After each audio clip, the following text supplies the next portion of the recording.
ఏలూరు అగ్రహారం పేరయ్య కోనేరులోని రామకోటి ప్రాంగణంలో అన్నపూర్ణ సమేత హరిహరపుత్ర అయ్యప్ప స్వామి అన్నదాన సమాజం ఆధ్వర్యంలో సర్వమాలాధార స్వాములకు భిక్షా కార్యక్రమం కొనసాగుతోంది.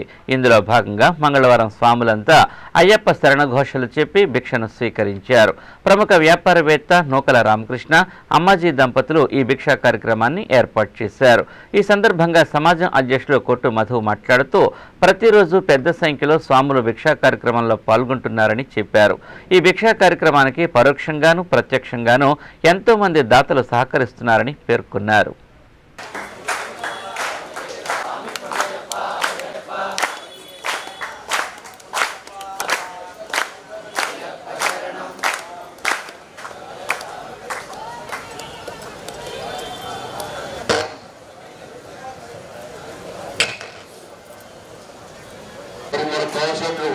మొత్తం కూడా 50 రోజులు సరిపడా వంటలు మొత్తం కూడా మరి వారి ఫ్యాక్టరీ నుంచి మనకు అందజేయడం జరుగుతుంది.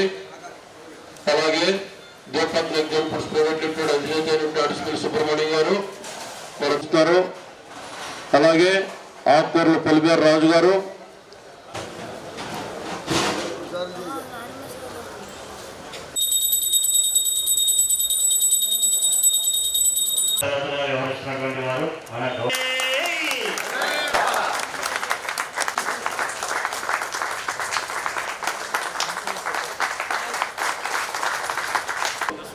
గోవింద స్వాములు దీక్ష తీసుకున్న స్వాములందరూ తృప్తిగా ఆరగించండి.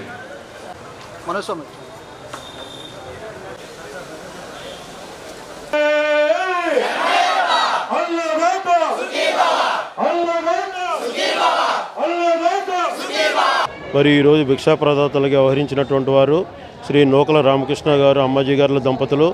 మరి వీరు గత 21 సంవత్సరం నుంచి కూడా మరి బాలాజీ థియేటర్ దగ్గర జరుగుతున్నటువంటి భిక్షా కార్యక్రమానికి ప్రతిరోజు కూడా కావలసినటువంటి వంట నూనె అంతా ఉచితంగా ఇవ్వటమే కాకుండా మరి అన్ని రకాల సహాయ సహకారాలు అందిస్తూ వచ్చారు. వీరు అడుగుజాడల్లోనే నేను కూడా 18 సంవత్సరాలు నడవటం జరిగింది బాలాజీ థియేటర్ దగ్గర.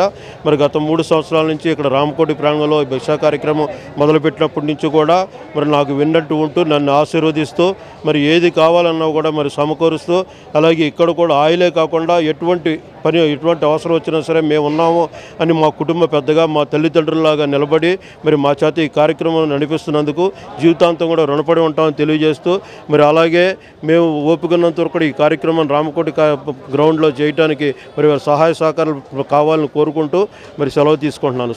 ఈరోజు ఈ కార్యక్రమాలు అంతా జయప్రదంగా జరుగుతుందంటే కొట్టు మధుస్వామి వాళ్ళ కుటుంబం వాళ్ళంతా పూర్వీకుల కాడి నుంచి వచ్చే వాళ్ళ సేవలే ఈ రకంగా ఉపయోగపడుతున్నాయి. ఎప్పుడు కూడా ఇలాగే జరగాలని ఈ రామకోటి ప్రాంగణంలో అన్నదానం అనేది 41 రోజు కూడా ఇలాగే జరగాలని మనస్ఫూర్తిగా కొట్టోళ్ళ కుటుంబాన్ని దీవిస్తూ సెలవు తీసుకుంటున్నాను.